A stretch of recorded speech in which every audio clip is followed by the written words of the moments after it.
Okay, so we're recording.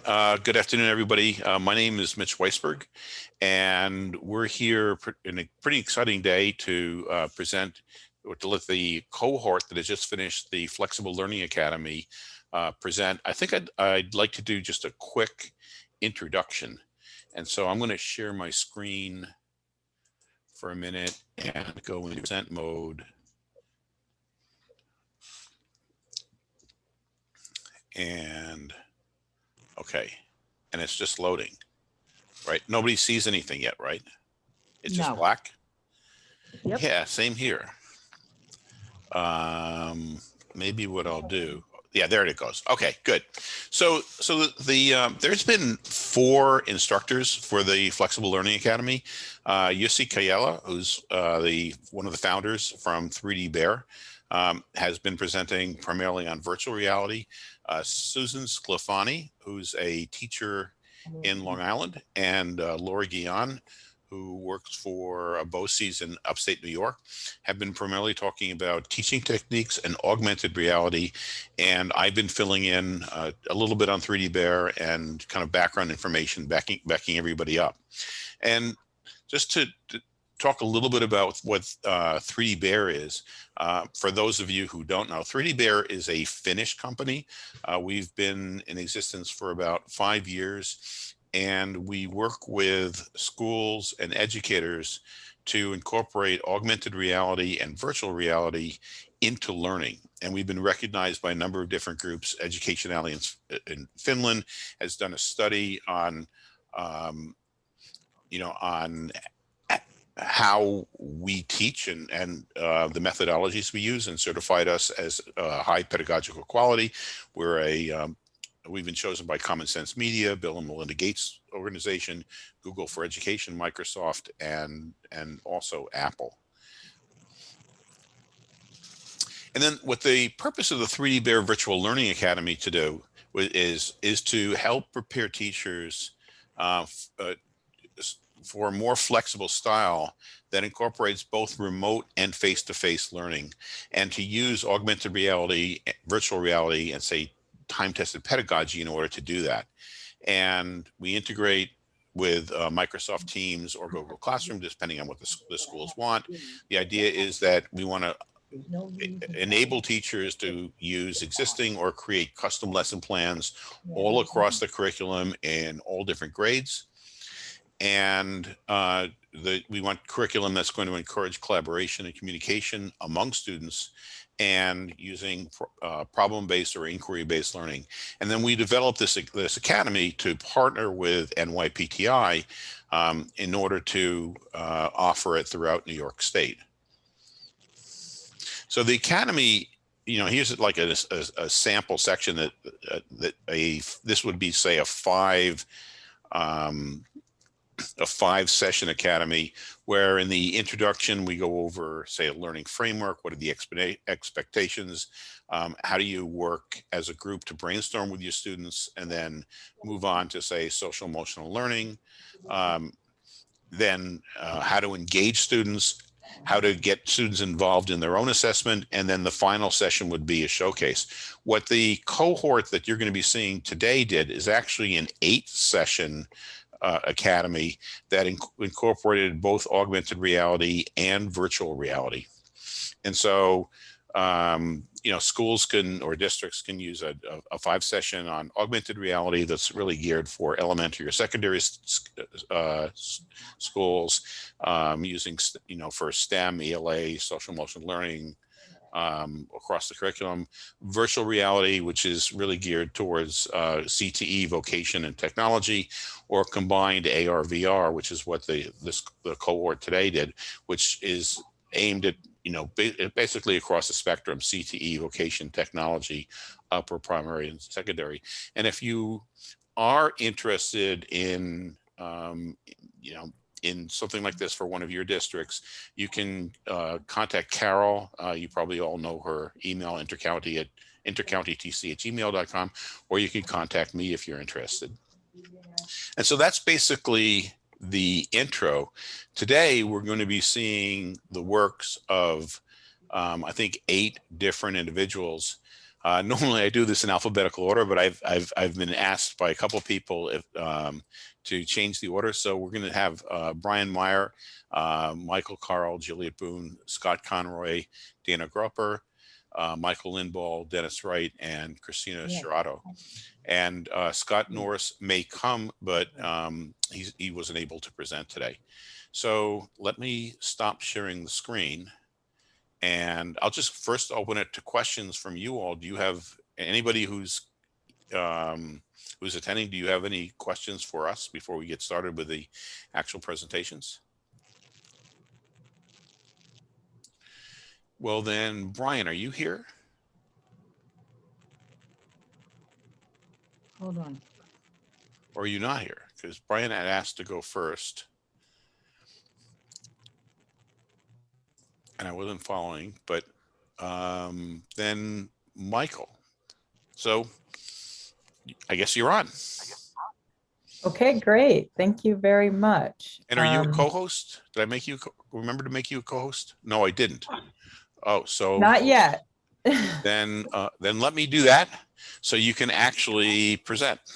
Okay, and I'll just give people a little bit of a heads up. I'm doing augmented reality. I really enjoyed both, but being a literature teacher, I found a lot of worth in the next level, the depth of narrative that you can get by using augmented reality. And the students, I teach high school, they really appreciated it. To put it vaguely or tritely, they became engaged on different levels. And you'll see in the lesson plan that I created for modalities of writing, kind of what they did, and then how we went about that together. So I think I have rights now because I was just asked to let somebody in. So I think that makes me a co-host. So I'm going to share my entire screen. Can everybody see my screen? Yes, no, thumbs up? We can, yes, we can yes. see Okay. it. Yes. Great. But some of us aren't good at working from home. I normally minimize the people that I'm looking at so I can see my whole screen when I'm sharing. So I think I'm going to do that if that's okay with everybody. And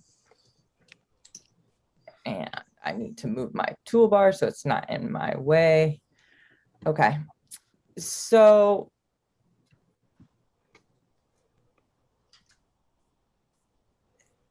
here is what I worked on with my students. Modalities of writing. A lot of this is informed by Angela Stockman, who has also been informed by a lot of people who believe that we need to teach students different modalities of writing, not just alphabetic, that sending them into the work world, job world, and even college with only being able to write 5-paragraph essays is beyond a disservice to the students. They are going to be asked at the higher level jobs to change a blog into a video, change a video back into alphabetic text, probably less so than they were going to have to create an emoji for it or something. So the jump with 3DBear was very intuitive for me at the time.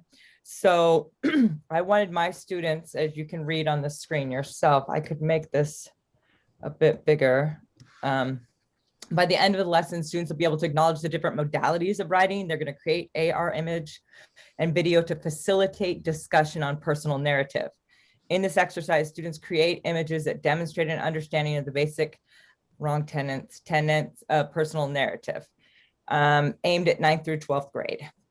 So again, this is taken from Angela Stockman, who's taken it from other people. These are the different types of writing we have. We have visual, oral, spatial, gestural, and haptic, as along with alphabetic text we're all familiar with. The elements of personal narrative, character, setting, small moment, how it changed me, how it might change you. So this is what I wanted the students to be able to articulate an understanding of. So there's an example here. It's a Banksy video that I showed my students. I will show it to you now. It takes just under a minute before we look at some other student examples.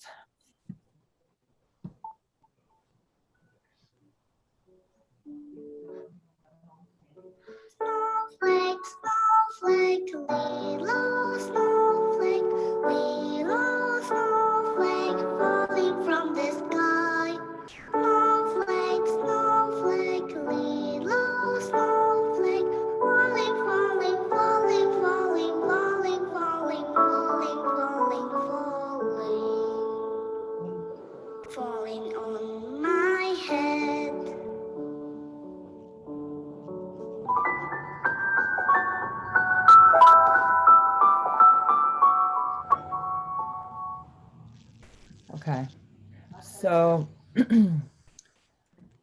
we looked at that together. We teased out the elements that we saw there, that character, that setting, a small moment, how it might change me, how it might change you. We also made some plans with some storyboards. I found Jason Oler had done some great things, digital storytelling templates. I found these. The students came and grabbed the ones that they wanted to use because I learned that pre-writing is a good idea, and it's good when you use AR and VR as well, right? So get the students to kind of pre-write and plan what they're doing. We explored 3DBear characters using the figures available in the app itself. We discussed the setting, so we put it up on the board so everybody could look, as opposed to students maybe just using the ones that were the easiest for them. We discussed the choices that 3DBear had to offer.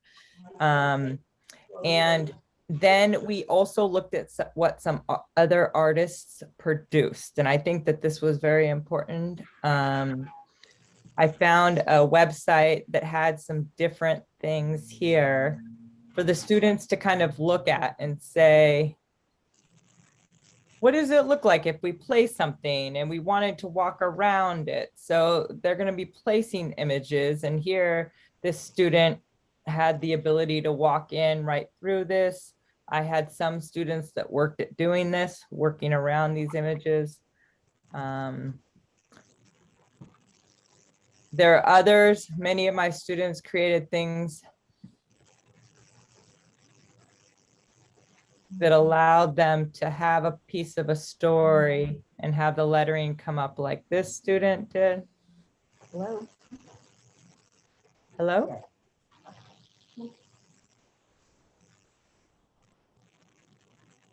This was another one the students saw, where you go from written to another piece of augmented reality.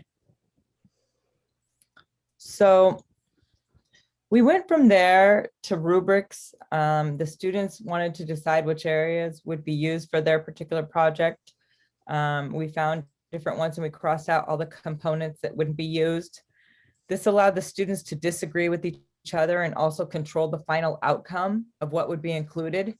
Again, like I said, being new to this and also wanting to bring in more modalities like augmented reality allows you to do, you have to let go. I had to let go of certain aspects of the final outcome. So if there's certain areas that you as the teacher already intend to include, tell the students before you begin a discussion of leaving out areas and give them your rationale for its importance. This happened to me. There were certain things I wanted in that I wouldn't think they would leave out, but they did. So we had to talk about it. So they returned to the storyboard and began to create. So there's a design and research phase in which I had 2 to 4 students. They're responsible for creating an augmented reality video of 3 to 5 minutes. And they had to establish a character and a setting, as well as develop some kind of meaning of a small moment that's at the center of the narrative. I had number 4, you see there, I had them submit some of their failures to the class dashboard so that I could see how they were proceeding. It also kept me from kind of going around and nosing my nose like I would do if they were writing in a group. I needed to stay kind of away, but by them sending me stuff like their little bloopers, I could see how well they were doing, and I could really enjoy their creativity without having to direct it too much. Be prepared to discuss both the process and the rationale for the 5 components of the personal narrative. And then there was a presentation. Each group presented their videos to the class without any commentary. Each student had to record their thoughts and ideas regarding character setting a small moment and how it changed for 3 minutes after each presentation. And the video would then be played a second time before the class shared their views on the narrative that they discovered while watching the video. These were their questions that they used. What were the 3 words you would use to describe the character? How did the setting change from the beginning to the end of the video? What did you perceive as a small moment? In what ways does the video answer the question, do stories change us? And we had decided on a rubric together down here. And then I have one video that students worked on for a while. They got really excited about conservation and having kind of a story about that. And they didn't want it to look hokey, but they wanted to kind of create more images. So what they did was they went and built, they took a video clips that they liked, and then they built the AR around it. So you'll see here, here, let me show you.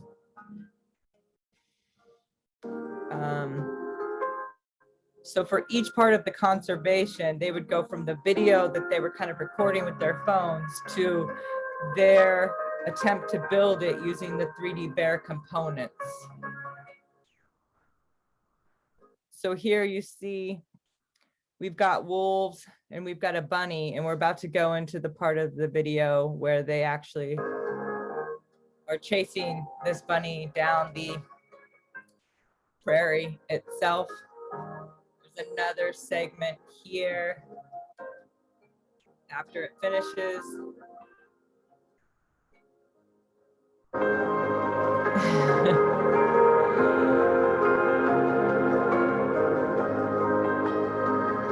And then they showed their rationale for all of these things.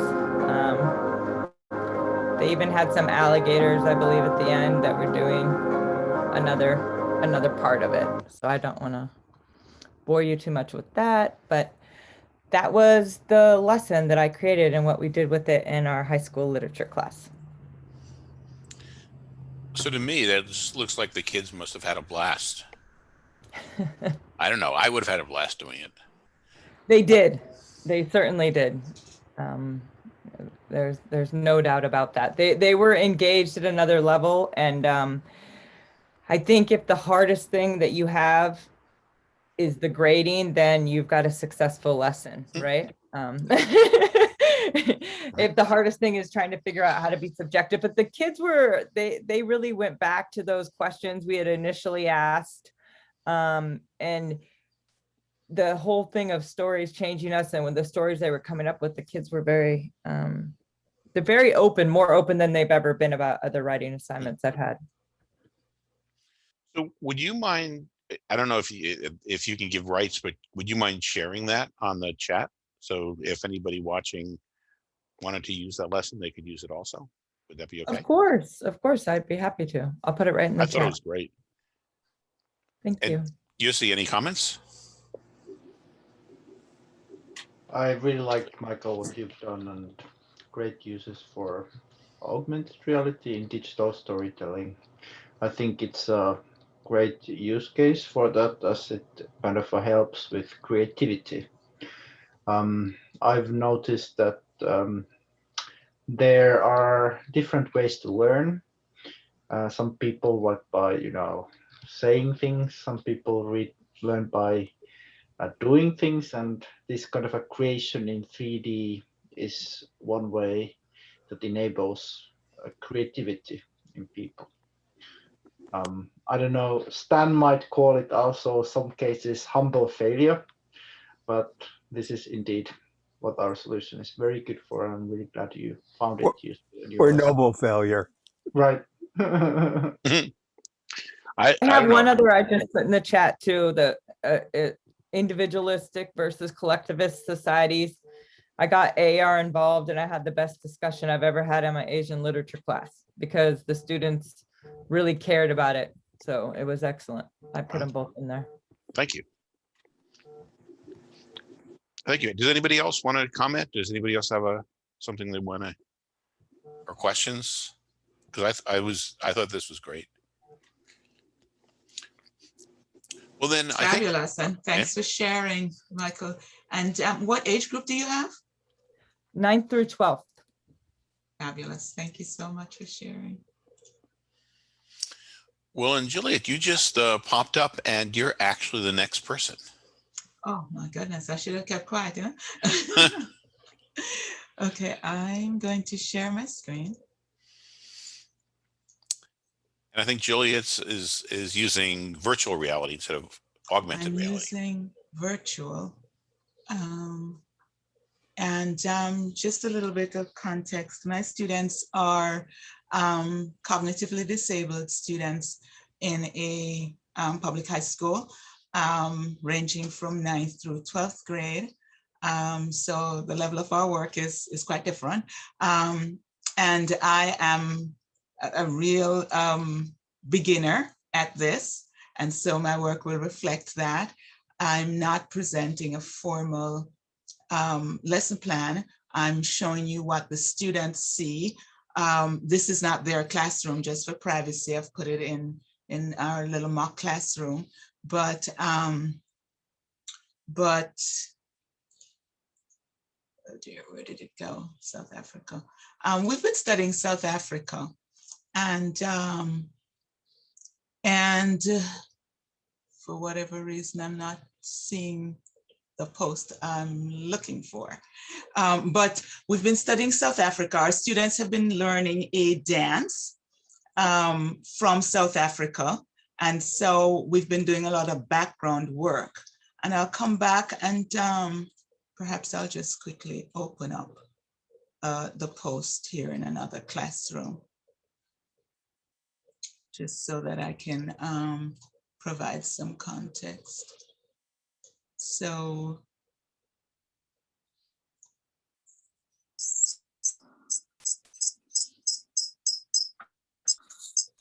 oh dear. Okay. So their warm up. Not sure why I'm getting an echo, but their warm up exercise was to enter the Wonder VR experience and to select what experience they wanted to have in the lesson. And then they were asked to choose that a resource and to sort of explore South Africa. We've been doing some teacher-led activities, and this is their opportunity to be student-led and to explore. And so they would to learn on their own, and then to present what they had learned on a Padlet. And they also had an option of using slides, just a Google slide to create, so that they would have a choice. And then they had a wrap up in a Google form. So the experience in Wonder, I'm just going to launch that.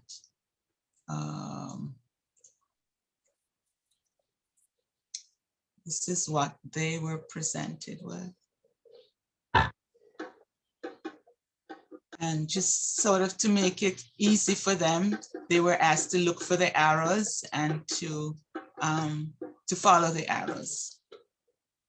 So in the first scene, there's an arrow here that opens up what is built as a quiz question, but really is an opportunity for them to move from one scene to another, to choose the scene with which they wanted to start.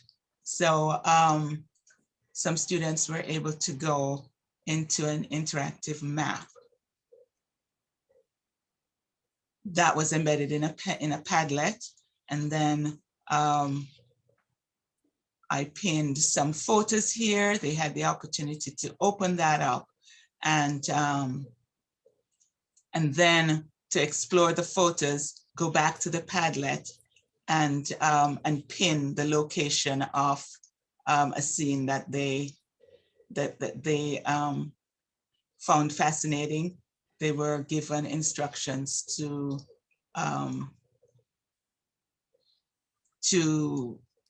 write a question, write something that they noticed, and then write a question of something that they wanted to explore, and then to interact with each other's posts. They would need to go back into the scene, into the experience, and it transitioned them into another page, where another scene. I've just lost it. Let me open it up again. So that transitioned them into another scene where they could choose some other option. So there was a Padlet option, there's a ThingLink option, and on the ThingLink, we they there were links to some of their own work. So here is the poster for their dance workshop, and some of their previous work was linked there. So I'm not sure we're seeing what you're showing us, because I think we're just seeing a rock right now. Oh. You might want to like stop sharing and then reshare. Let's do that.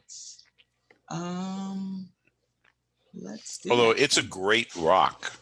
It is? Yes. All right, let's stop sharing the rock because I don't even know what that rock looks like. All right. I am sharing my entire screen is what I intend to do. And I'm not sure if that's different in. And now I'm not seeing a screenshot, I'm just seeing you. All right, so let's try again. Oh, there it goes. It says you've started sharing your screen. Now we're back to this rock. We're again. back to the rock, huh? So this is within the Oh, there you are. experience. Right, here we are. Yes. Okay, so this takes us out to YouTube into a 360 video that they were able to watch. Am I back to my rock? Can you see this one? We're right now at the opening menu. Okay.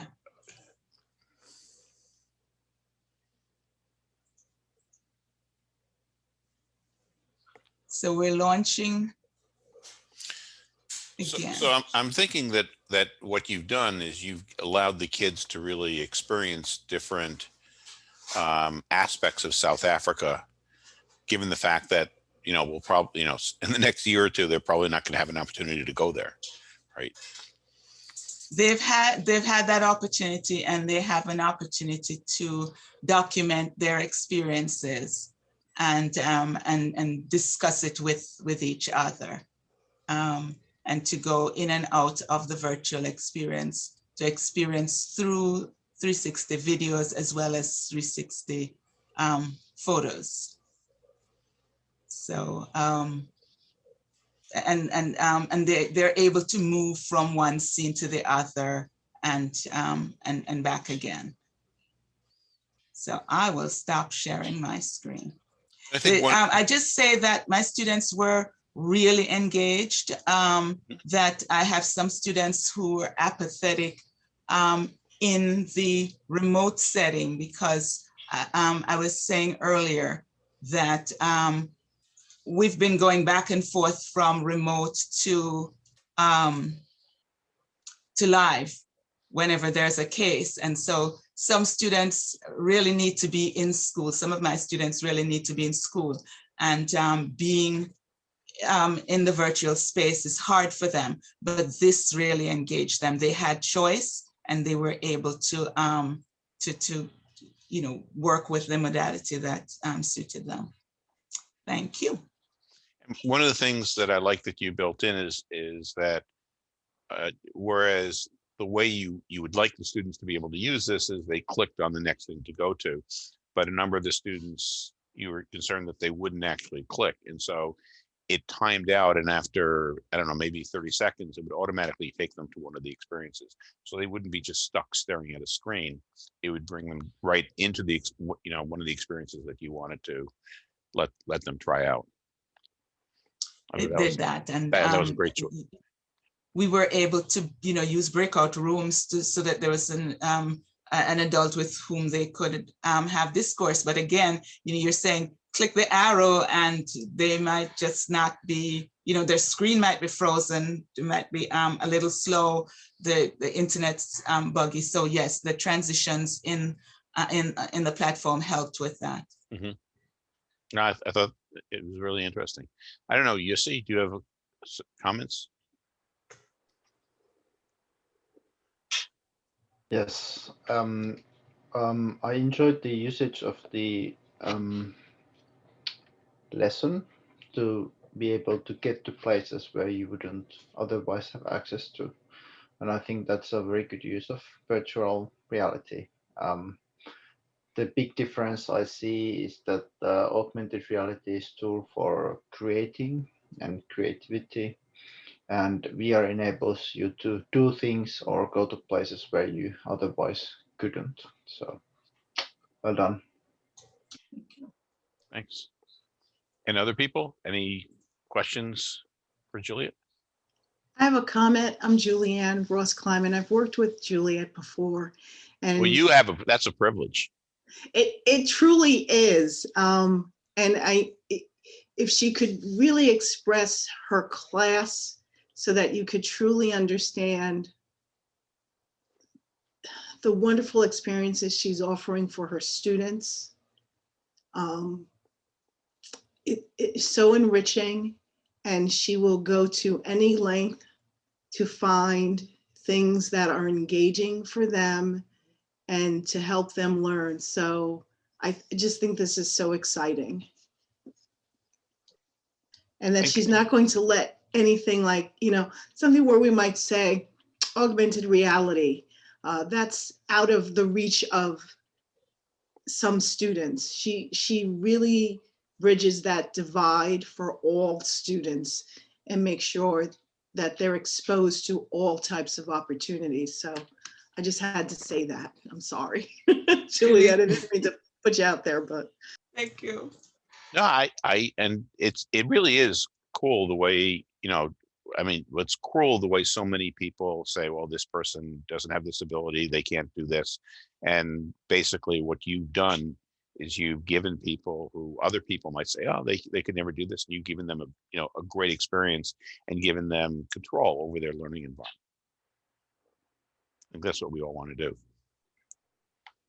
I was going to say something similar because over the months we've been together, Julia, I wish that you would, for me, only in that you seem willing to not know what you don't know, and you'd model for your kids that you're trying something new and that it's not as scary and it doesn't need to be perfect.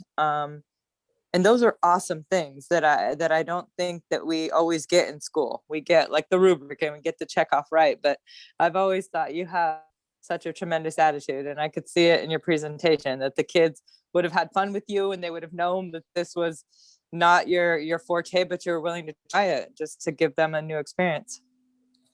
Thanks, Awesome. Marco. Yeah, thank you. And so I think Dana is next.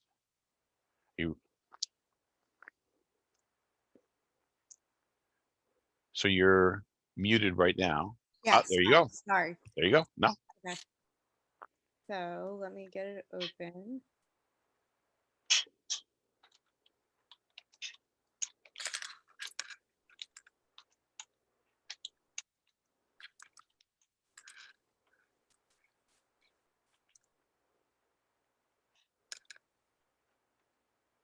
So the way I approached it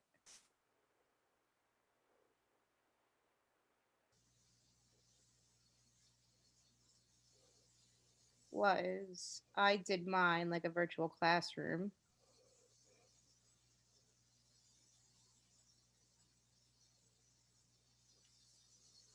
So I'll launch it.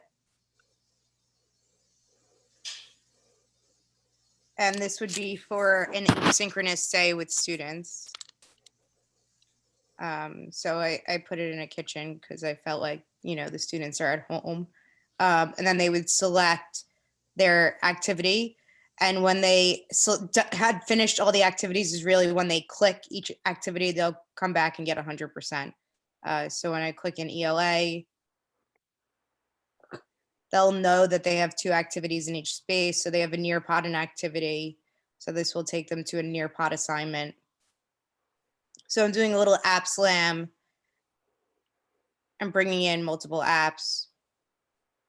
And Nearpod also has a ton of interactives with it.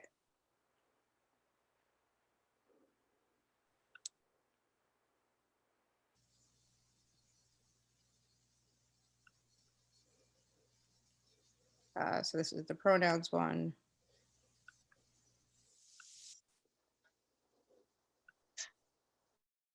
So there's a poll. There's going to be drawing activities. I can't, oh, I guess I just got to answer. So again, this would just be the Nearpod assignment. Going back, they also have a vocabulary video about pronouns as well. Vocabulary. I know you know nouns. With pronouns, they replace now. All right. And then to get back to the main room, they would have to just click on their daily activities. So bring them back. And then notice I have 24 points now. I go to math. Same thing. And I kind of like just pick cool places where, you know, they can have the 3D, the 3D feel of being somewhere different. Then again, a vocabulary video. And then there's a Nearpod assignment. Somewhere else in here. Here's the Nearpod assignment.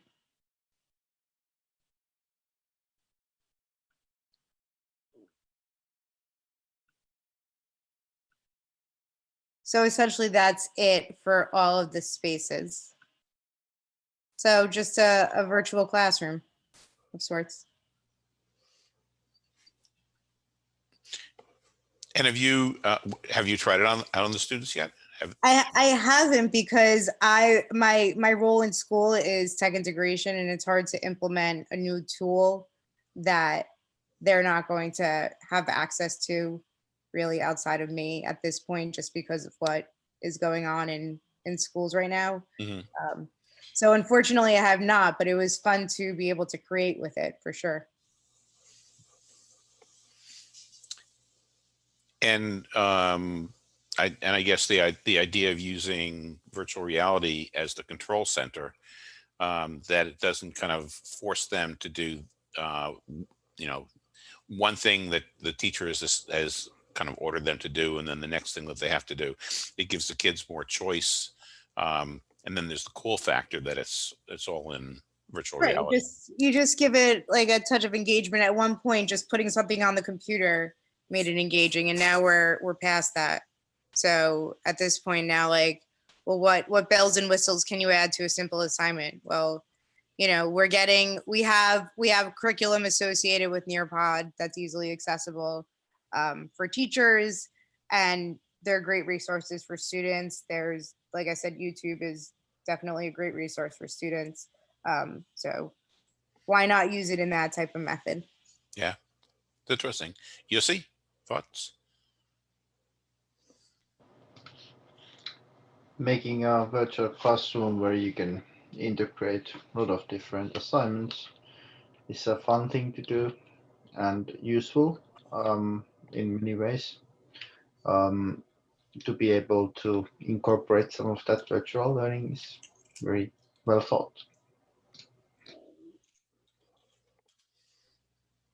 Good. Other comments? I saw the you know, a few people who brought this in the chat, you know, that it's allowing the students to work independently. It's a really interesting use of 3D.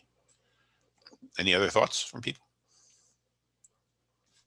I know I've mentioned it before because, you know, we've kind of seen some previews of each other's stuff, but I really love that, you know, because it's like the little Google classrooms, but just taken to another degree. And then that score aspect of each activity, you know, that adding up. And honestly, I'm in the same role as like a basically tech integration.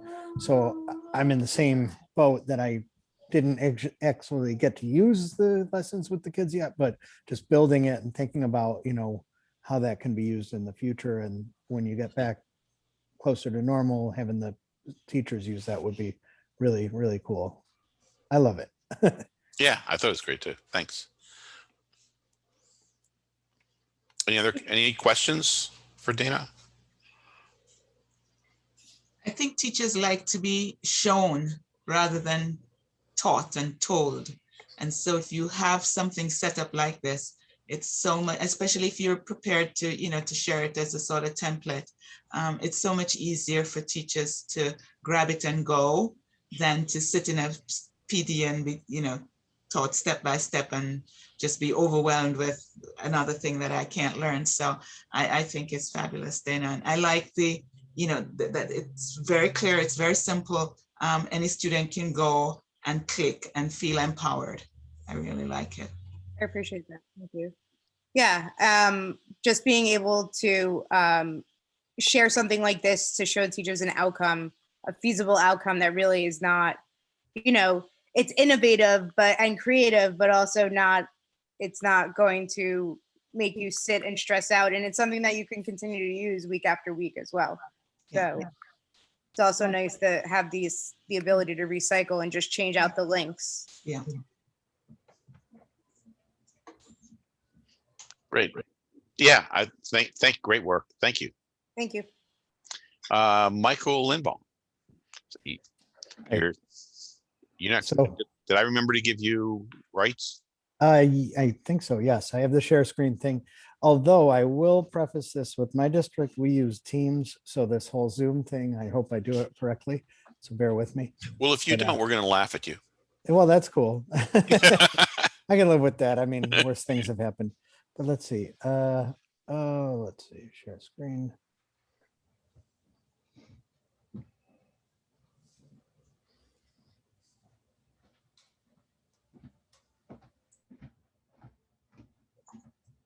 Oh, let's see. There's no sound. I wanted to talk to you about something for a second, but if you can.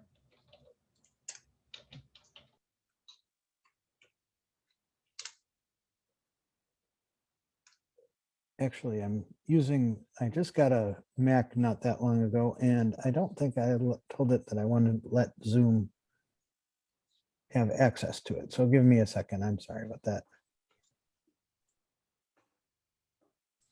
That's fine.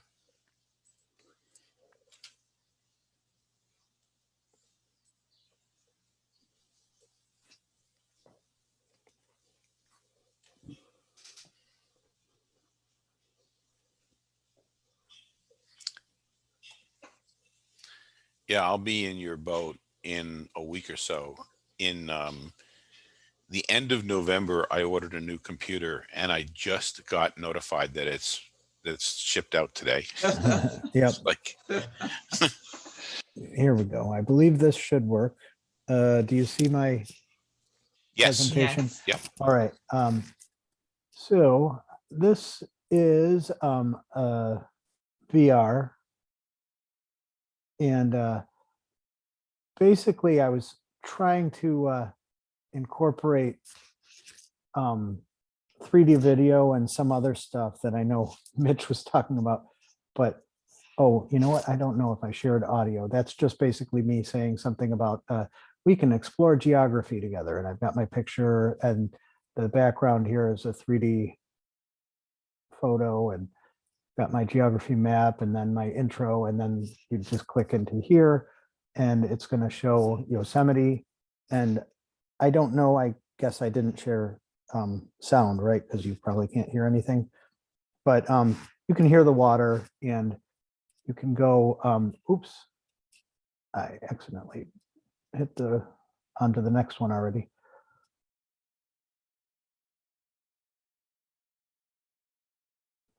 So in Yosemite, I've got these different things. It's got a score here for, there's a quiz that they can take, but I have some links in here. This is to a YouTube video, which is going to tell them some things about Yosemite.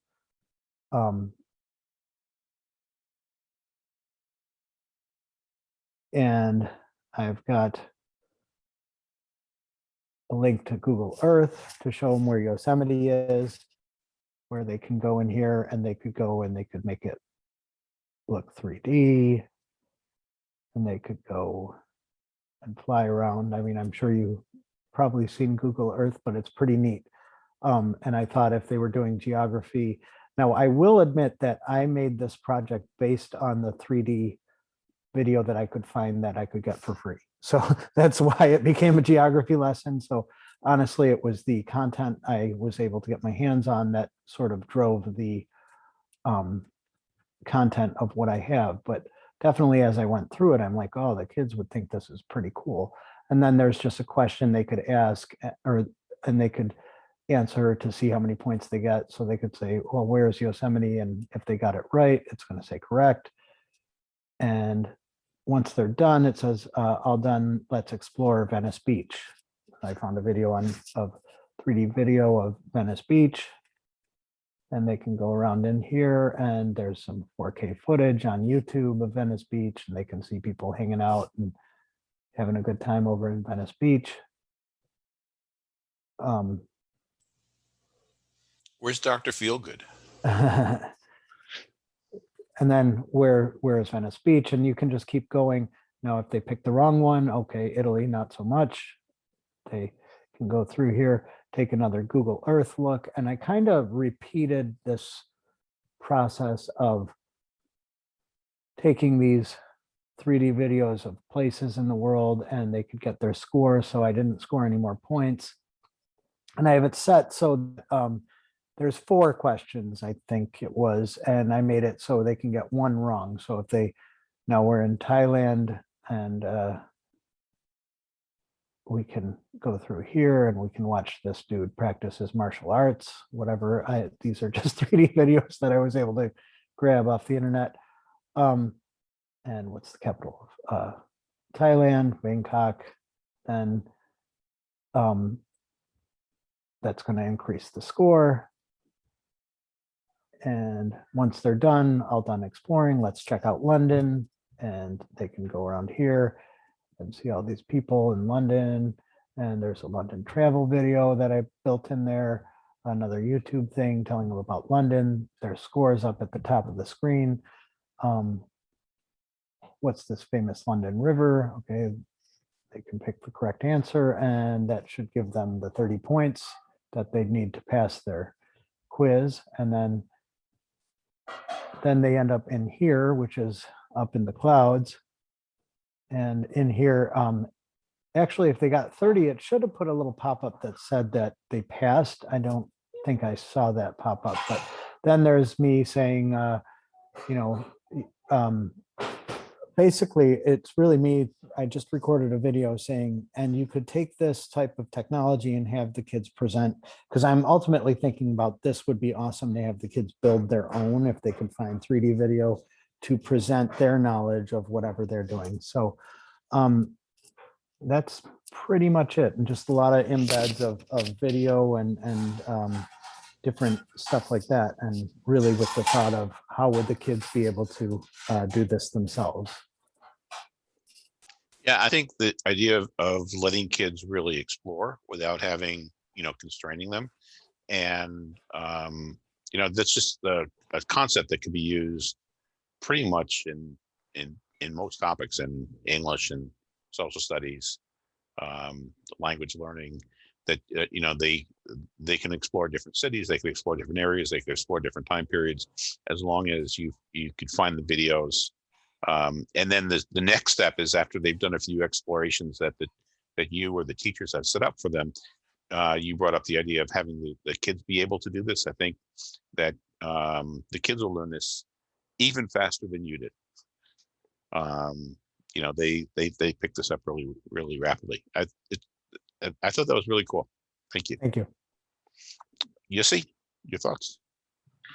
The combining video to this pedagogical material, I think, adds a great human touch, and bringing it here, I really liked it.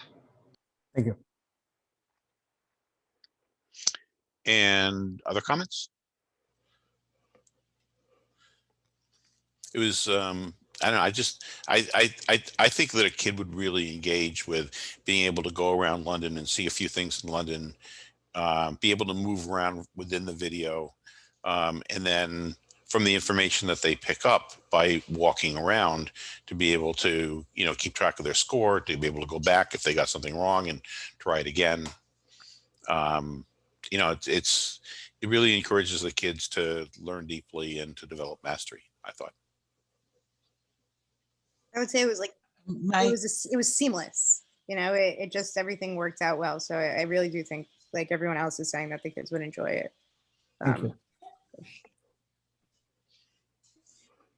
My challenge with the process was also finding 3D videos that you could download, because there's material that you can use, that you can purchase for use, but to be able to download it so that you could upload it in Wonder was a huge challenge.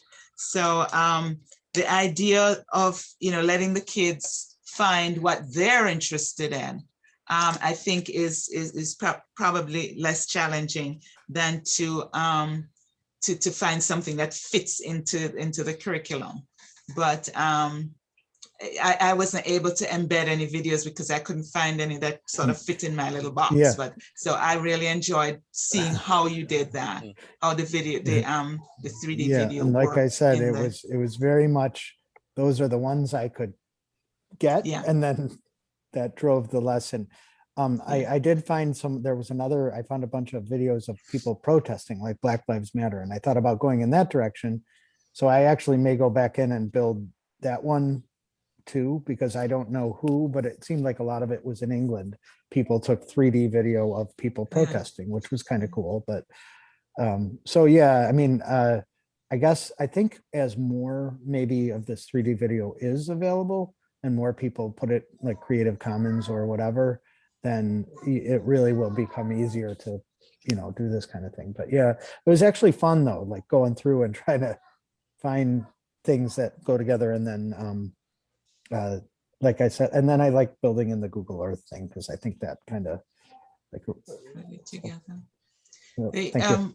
I've been looking to find ways that you can augment the students' experiences where they wouldn't typically be out and doing hands-on things like in our school to work program. And just today I got my hands on a 360 camera. So I'm interested now to to play around and do some of what you did in embedding the 360 video in that we take in an experience that rather than allowing the internet to kind of control what we're learning. So Yeah, that's awesome. but watching the flow of your lesson is going to be helpful for me in creating something like that. And I think when we've been working with schools very often, well, we're working very often in vocational and CTE, where you want the kids to be learning certain skills. And so having a 360 camera, which is about what, $500-600, but having one and then making those either videos or photographs of what you want the kids to be able to do, and then building the scenes around them, that works really well in vocational training. Yes.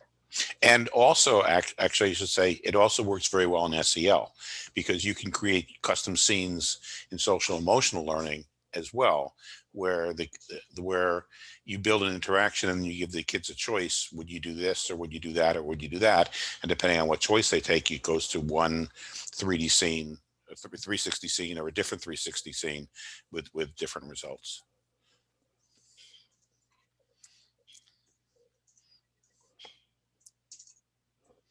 Yeah. Well, thank you. Thank you, Michael. I thought that, great work. Great work. Dennis,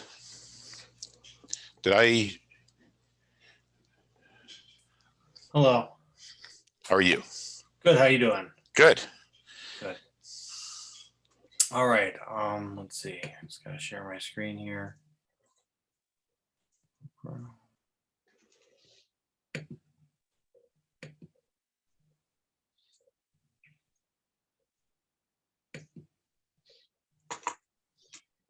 Okay, you guys see anything or no?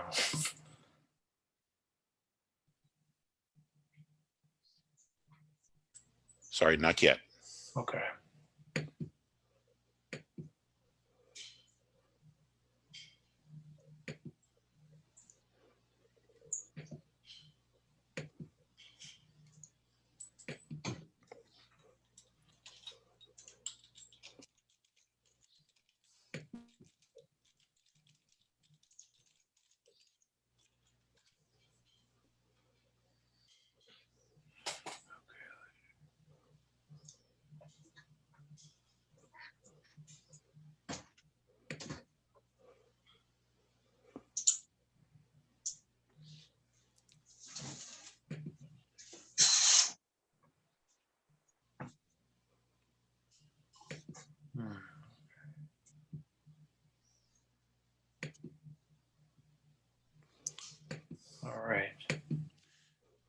Okay.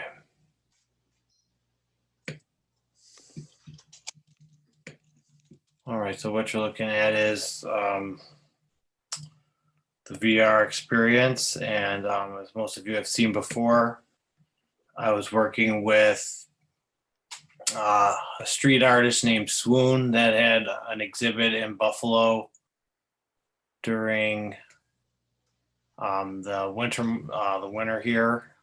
Closed around January, like the 1st of January. So I'm just waiting for that to boot up.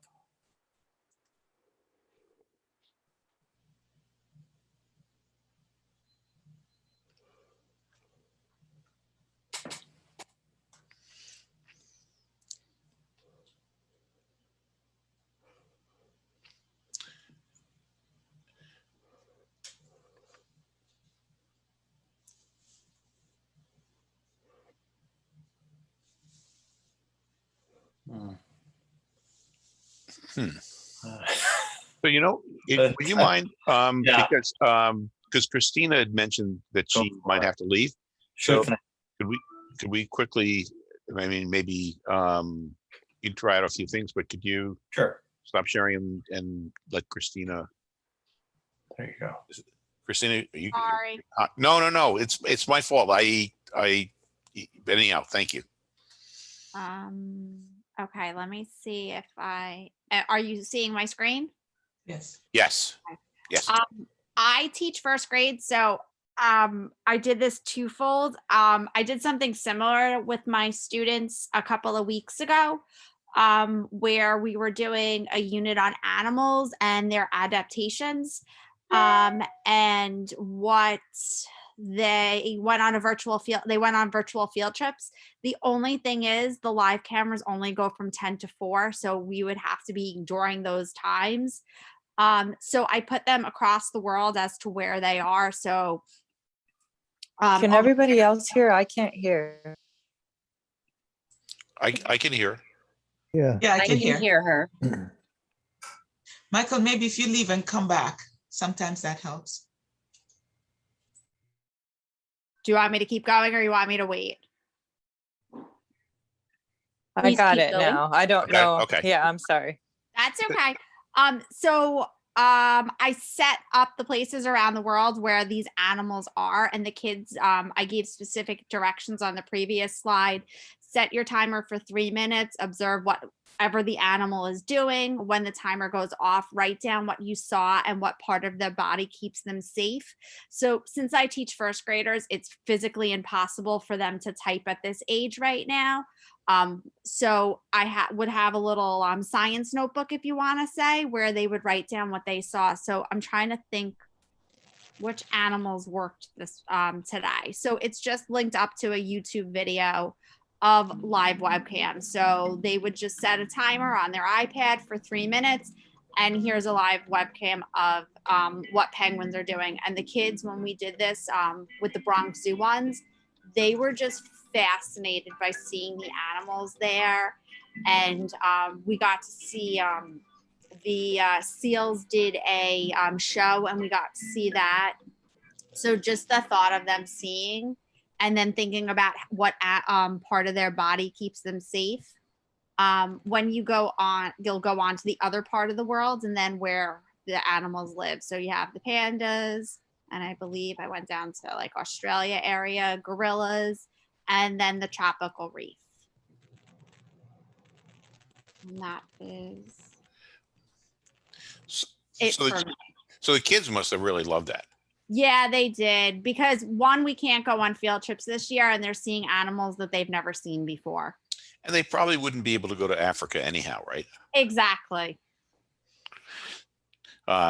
So that was, first of all, it was a very creative idea to think to link to like Google Earth and then to be able to find those webcams of the live pictures of the animals, and then for the kids to be able to navigate on their own without having, again, being forced to do this and then this and then this, and to have preceded that with specific instructions for what they were supposed to be looking for. That was ingenious. You really have to go to the Bronx Zoo webcams. They were great. So they're on from 10 to 4, and you really got to see such interesting animals on them. That sounds cool. You see? This is clearly apparent when they get on shore. All right. Yes, absolutely. I've been to the Bronx Zoo actually, and I loved it here, but it's even better this way. And Christina, is there a way that you can share the link to that? Somebody, Debbie just asked in the chat. I'm figuring that out right now. So I think I got it. Okay. And if you can't figure it out right now, if you send it to me, I can send it to people who attended. I think, is it just go to that share? I think it is. Yes. Okay. So I'm just going to go do it that way. And if Debbie, if you try that, and if that doesn't work, then email me and we'll figure out a way to getting it to you. Thank you so much. I really appreciate it. Other comments? I agree. It is such a great way of getting the kids involved with observing live animal cams, and I like penguins also.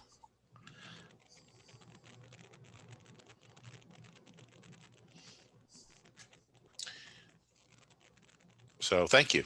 So Dennis, what do you think? And I'm sorry, sorry you have to go, Christina, but Dennis, do you think you can go? I'm still having trouble trying to relaunch the space, so I'll just move along without me for now. Okay. And hopefully get working. Well, I think you may be actually the last person right now. Did I forget somebody? Or basically, did I cover all of you who were ready to present today? I think I hit everybody. So, and if it's not working, then we'll just set up another time, and you can just show me, and I'll record that. All right, that might be what I have to do because I'm having trouble getting it to run for some reason. I don't think my internet's as up to par as it should be upstairs. Okay. I'm going to look forward to seeing that recording, Mitch. It's the authenticity of it that grabs me, the idea of having a street artist, and I can see how kids everywhere would sort of gravitate to an experience like that. I'm really looking forward to seeing that, Dennis. Thank you. Me too. Me too. And I just have to say, it was such a pleasure working with all of you, and I hope, I expect that we'll continue to be in touch and, follow each other on social media, and, as we all come up with new lesson plans to continue sharing them. Carol, do you want to say, since you really put everything together? Well, first of all, I am absolutely amazed by the projects that you have all put together. I know, because many of you have told me, how very hard each of you have worked. And I am thrilled to be on this journey with you as you start to bring your newfound skills as a teacher leader to other teacher leaders and other interested teachers within your districts, and possibly with recommendations from 3DBear as they find people that are interested in learning more. It's clear that each of you is a not just skilled instructor, as I know that you already are from the great words that I've gotten from other people about you, but also the enthusiasm that you brought to this is fantastic. And I would just kind of like to, as a general sense, get from you, if you are willing to share with me and the other audience members here, what did you feel the greatest insight that you got as you were working and learning this medium and really starting to make it work as a learning tool? What did you take away from the technology, from the implementation as pedagogy? Tell me a second, if you would. Carol, for me, it was the experience of, I said it a couple of times, being the student in the back of the room. Because I love tech and, I've done a lot of work with it. This was very, very challenging for me. It was a huge learning curve, not just because of the technology itself, but also just the tools. Folks were on this journey with me. I got 20 iPads and then they had to be trashed because they were too old to run the app. Okay, so now I have devices and we can get on the Wi-Fi. It's just a roller coaster and the challenges, the failing forward, and just being reminded of how it feels for kids to be frustrated in the learning experience, and how I can connect with kids. I can say, so for example, when I presented mine to them, I said, no, this is something that I'm absolutely new. And when I presented it with the kids, that my transitions, for example, were too fast, and that was frustrating. And then I said, just bear with me because I'm just learning it, and that's powerful for kids. Like Mitch said, the whole SEL component, and you build a lesson around SEL goals, and but it's never as authentic as when you are failing in front of your kids, or you're telling them just how what it meant to feel this way. So it's that was my takeaway. It was and I think in terms of the turning around the turnkey aspect of it, I think I would build a course like that, to say not for the more accomplished educators, but for people like me who are looking at this for the very first time and saying, here we can start small, and we can do this, and it can be meaningful for kids, and we can just give kids the opportunity and they'll run with it. Thank you so much, Juliet. You always speak so well about pedagogy and yourself, and it's beautiful. Did anyone else want to share with me a big takeaway that they had from this experience? I don't mean to put any of you on the spot. I'm just so fascinated by Michael. You're muted, Michael. Michael, you muted. Okay, sorry. For me, it was a game changer. I've taught 20 years, Regents, LEA to 11th graders. And I think I've been thinking it was somebody else's job to bring my kids into the 21st century in writing. Or I guess I convinced myself that they still were going to be needing to write, 4,000 word research papers with excellent works cited. And the truth is that they're going into a world that's multimodal, and it's a very visual world. And you can tell stories with images. And this doesn't mean that we've just made it look better. This means that they have to go deeper. And for me, when I did my first lesson and I taught individualist versus collectivist society, and had them going around and making images of it with their app, we had the best conversation that I've ever had. And I realized that you can't ask students to go to those deeper levels of critical thinking, particularly getting outside of their culture, outside of what they've experienced, just by reading the book or just by making a T-chart on the board. Like they've grown up in a visual world and they need that skill. And so for me now, like we just did a research paper and I gave them credit for all the other modalities that they brought into it, right? They had video links in a research paper, they had to have, the images had to look good. And so they just taking this course and realizing this isn't just the bells and whistles. This isn't to get them a new way to do an old thing. This is the world they're going into. And we already know this. I've known this. I just haven't really thought about how to teach it. So I think that beyond, I don't see it as a tech tool. I see it as a critical thinking tool. I see it as a class discussion tool. When I pull out my whiteboard marker, my kids go blank, and it doesn't mean this will always work, but this will get them to another level. Do you know what I mean? I had great conversations with UC and Mitch, and that's why they're attached to Thingiverse and all. I mean, there's just the next level of things, because once they get good with this modality, they're going to need another one.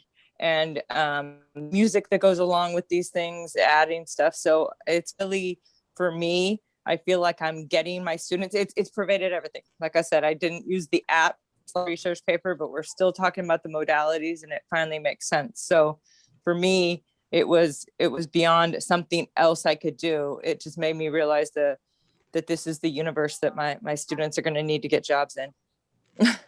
Wonderful. Thank you so much. Great.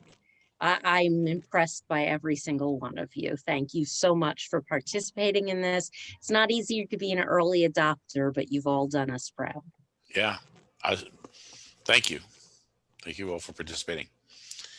And we'll get you your certificates of completion too. So it's been great working with you.